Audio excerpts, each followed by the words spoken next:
हाय बच्चों, welcome to doctor अड्डा। मेरा नाम है भारती और मैं आपकी ज़ूलॉजी एजुकेटर हूँ। आप लोगों को ऑलरेडी इस चैनल पे एक वीडियो मिल चुका है जहां पर आपको बताया गया था कि कौन कौन सी चीज़ें हैं जो आपको रजिस्ट्रेशन के टाइम तक आपको रेडी करके रखनी है, क्योंकि ये कुछ चीज़ें आपके लिए बहुत ज़रूरी हैं। अब उस वीडियो से हमें पता चला यार बहुत सारी कन्फ्यूजन है यार। कैटेगरी सर्टिफिकेट कैसे बनेगा, EWS का सर्टिफिकेट कैसे बनेगा, गैप सर्टिफिकेट के बारे में बहुत ज़्यादा कन्फ्यूजन रहती है, अभी चाहिए होगा या बाद में चाहिए होगा। PWD सर्टिफिकेट का जो बच्चे NRI बच्चे हैं, यानी कि जो out of India foreign country के बच्चे हैं, NRI के साथ साथ फॉरेन कंट्री के बच्चे हैं यार, उनको कौन सा सर्टिफिकेट चाहिए। तो इतने सारे सर्टिफिकेट्स हैं, इतनी सारी कंफ्यूजन है। उसी कंफ्यूजन को दूर करने के लिए ये वीडियो आपको बता रही हूं और इस वीडियो में प्रॉपर बताऊंगी कि कौन सा सर्टिफिकेट है, फॉर्मेट के साथ लेके आई हूं और साथ ही साथ कौन सा सर्टिफिकेट है, कब यूज होना है, कब तक यूज होना है, कब तक आपको बना लेना चाहिए, इसकी वैलिडिटी क्या होनी चाहिए, ये सब कुछ आपको पता होना चाहिए और उसी के लिए ये आज वीडियो है। तो चलो यार विदाउट एनी डिले स्टार्ट कर लेते हैं, बट ये पूरी वीडियो देखना क्योंकि बहुत इंपॉर्टेंट वीडियो रहने वाली है। सबसे पहले बात कर लेते हैं यार, हमारा PWD का कोटा रहता है ना। ऑल इंडिया कोटा में भी रहता है, स्टेट कोटा में भी PWD का कोटा रहता है। अब ये जो PWD का सर्टिफिकेट है ना, ये आपको चाहिए रजिस्ट्रेशन के टाइम पे, काउंसलिंग के टाइम पे और जब आप पेपर देने जाते हो तब भी चाहिए होता है। तो ये फॉर्मेट है बेटा जी आपके PW कैटेगरी वाला बच्चे के लिए। This is the format. इस फॉर्मेट में आपका PWD सर्टिफिकेट बना होना चाहिए, ठीक है। यहां पर आपका सर्टिफिकेट नंबर वही प्रोवाइड करेंगे जहां से आप बनवाओगे। बनाना कहां से है? बनवाना है आपको किसी भी गवर्नमेंट हॉस्पिटल से। आपको ये PWD कैटेगरी का सर्टिफिकेट बनाना है अगर आप उस कैटेगरी में बिलोंग करते हो। तो सबके लिए नहीं है। डिसेबिलिटी सर्टिफिकेट है बेसिकली, जिसको किसी भी तरह की डिसेबिलिटी है और जब इंफॉर्मेशन बुलेटिन आता है तो उसमें मेंशन करी जाती है कि किसको कितना % कोटा मिलेगा, तो उसके हिसाब से डिसेबिलिटी सर्टिफिकेट आपको बनवा लेना है। यहां पर आपको अपनी सारी डिटेल्स फिल करनी है और जब आप फिल कर लेते हैं तो आपको चेकअप होके बेसिकली आपको गवर्नमेंट हॉस्पिटल ये सर्टिफिकेट प्रोवाइड करता है ना। अब देखो बेटा, तो ये सर्टिफिकेट का फॉर्मेट आपको कहां मिलेगा? डॉक्टर्स अड्डा के टेलीग्राम पे मिल जाएगा, ये पूरा PDF मिल जाएगा आपको, ठीक है।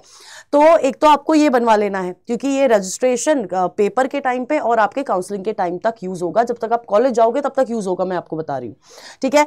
अब कुछ लोग होते हैं जिनके मतलब डिसेबिलिटी ऐसी होती है कि पैरालिसिस होता है या फिर हार्ट ठीक नहीं है, जो भी है, तो दे यूज स्क्राइब, मतलब वो अपना खुद का स्क्राइब यूज करते हैं। स्क्राइब एज एन किसी को लेके जाते हैं जो पेपर भरता है। तो उसके लिए भी आपको, अगर आप स्क्राइब लेके जाते हो तो उसके लिए भी आपको एक सर्टिफिकेट बनाना होता है और ये उस सर्टिफिकेट का पूरा फॉर्मेट रहता है और आपको ये लेके जाना है आपके एग्जाम हॉल में, क्योंकि इन एक्चुअल आप पेपर वहीं दोगे। तो रजिस्ट्रेशन के टाइम पे भी आपके पास होना चाहिए और आपके एग्जाम के टाइम पे भी और काउंसलिंग के टाइम तक आपके पास ये सर्टिफिकेट होना चाहिए। और यहां पर साइन किसका आएगा? यहां पर साइन आएगा उस बच्चे का जिसको डिसेबिलिटी है, ठीक है, ठीक है, क्लियर है। और यहां पर फोटोग्राफ आएगी स्क्राइब की और उस स्क्राइब के ऊपर आपको सेल्फ अटेस्टेड, मतलब कि अगर फोटोग्राफ है और यहां पर आपको अपने साइन करने हैं, है ना। आधा साइन नीचे, आधा साइन आपके फोटोग्राफ पे होना चाहिए, ठीक है। अब नेक्स्ट सर्टिफिकेट आ जाता है उन बच्चों के लिए जो कि फॉरेन कैंडिडेट्स हैं या फिर NRI कैंडिडेट्स हैं, तो उनको भी अपने लिए सर्टिफिकेट बनवाना पड़ता है। This is the format of the certificate and ये मैं आपको बताऊंगी कि इसके अलावा अगर ये आप ये फॉर्मेट यूज करते हो, इसके अलावा इस सर्टिफिकेट के अलावा दी स्टूडेंट कैन यूज पासपोर्ट बना होता है, तो पासपोर्ट की फोटो फ्रंट वाला जो पूरा पोर्शन होता है वो भी यूज कर सकते हो, ठीक है। एंड यहां पर आपको क्या भरना है, ये आपको भर के दिया जाएगा। दिस इज दी नंबर, अपना नाम भरना है, आपके पेरेंट्स का नाम भरना है, ठीक है, पासपोर्ट नंबर भरना है, कब इशू हुआ था, कब वैलिड था, और आपको बहुत ढंग से आपको पता होना चाहिए कि जब आप पेपर देने जा रहे हो तो उस समय आपका ये जो सर्टिफिकेट है वो वैलिडिटी के अंदर होना चाहिए। ये रजिस्ट्रेशन के टाइम पे भी काम आएगा, काउंसलिंग के टाइम पे भी काम आएगा, तो ये वैलिडिटी के अंदर होना चाहिए। अब ऐसा नहीं है कि इनवैलिड हो चुका है फिर भी लेके चल रहे, नहीं, अगर इनवैलिड हो चुका है तो आपको ये दोबारा बनवाना पड़ेगा। यहां पर seal of the issuing authority आती है, ठीक है। अब नेक्स्ट अगर हम लोग देखते हैं नेक्स्ट, अगर हम लोग देखते हैं तो वो है आपका गैप सर्टिफिकेट। सबसे पहली बात, ये आपको रजिस्ट्रेशन के टाइम पे काम नहीं आएगा, ये आता है काउंसलिंग के टाइम पे।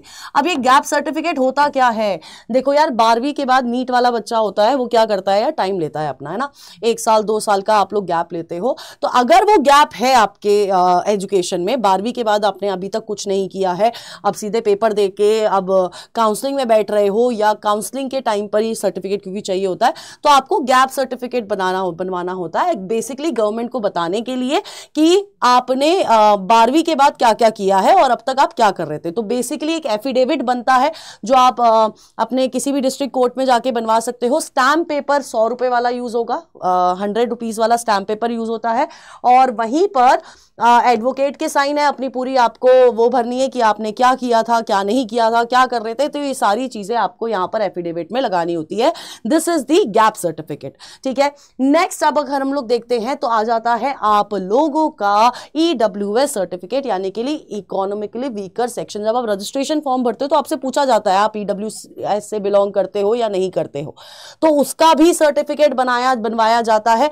ये उस सर्टिफिकेट का फॉर्मेट है, और यहां पर आपको अपनी पूरी डिटेल्स भरनी है, और यहां पर सिग्नेचर होना चाहिए उस इशूइंग कैटेगरी का जो कि आपको ये सर्टिफिकेट बनवा के दे रही है, और ये सर्टिफिकेट आप बेसिकली अपने तहसीलदार से बनवा सकते हो।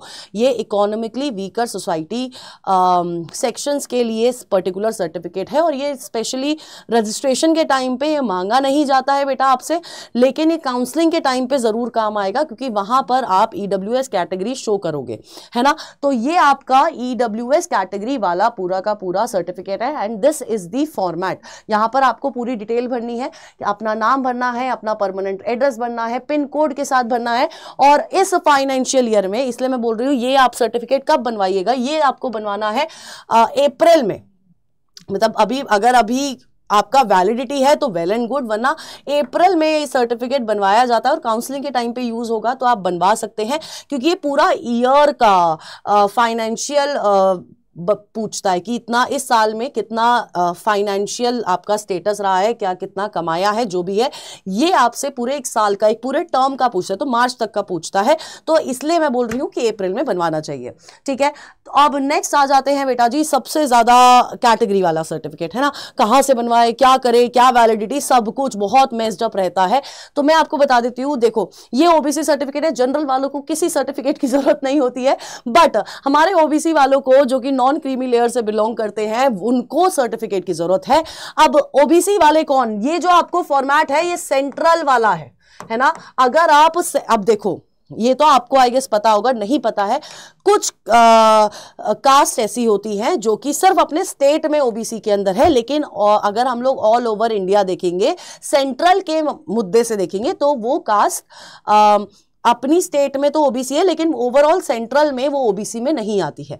तो ऐसे बच्चे जिनकी कास्ट फॉर एग्जांपल XYZ कोई कास्ट है और वो यूपी में आपकी मान लीजिए OBC में फॉल कर रही है, लेकिन वो ओवरऑल OBC में फॉल नहीं कर रही है, तो आपको अपने एप्लीकेशन फॉर्म पे जनरल कैटेगरी भरनी पड़ेगी। लेकिन अगर आप उस कास्ट से बिलोंग करते हैं, उस कैटेगरी से बिलोंग करते हैं जहां जो आपका सेंट्रल के अकॉर्डिंग OBC में बिलोंग करती है, तो आपको ये वाला सर्टिफिकेट बनवाना होगा। और ये कहां से बनेगा, ये डिस्ट्रिक्ट मजिस्ट्रेट से बन सकता है, डिप्यूटी कमिश्नर से, या फिर कॉम्पिटेंट अथॉरिटी से आप बनवा सकते हैं, अपने गांव की तहसील से आप बनवा सकते हैं, ये पूरी डिटेल्स फिल करके, ठीक है, कि आप OBC NCL में बिलोंग करते हैं, ठीक है, क्लियर है। इसी तरह से आपका अगला सर्टिफिकेट होता है वो है SC ST वाला। अब SC ST भी सेम, अगर आप ओवरऑल SC ST में बिलोंग करते हैं तो आप SC ST ही लिखेंगे, क्योंकि दोनों जगह वही होता है, स्टेट में भी सेंट्रल में भी।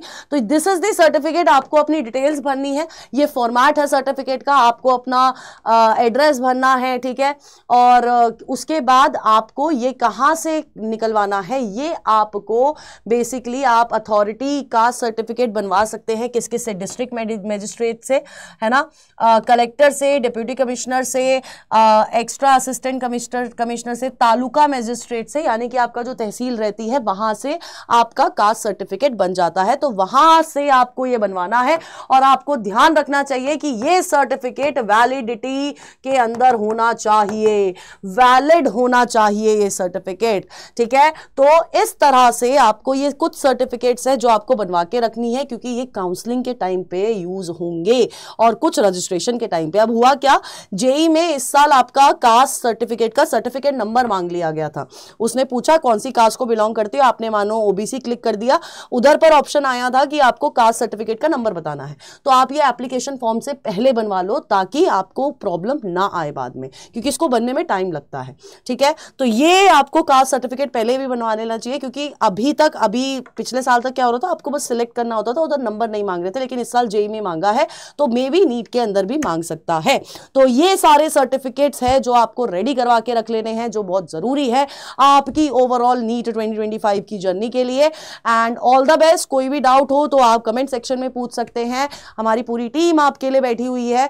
और ऑल द बेस्ट, बस पढ़ते रहो and stay tune on doctors अड्डा।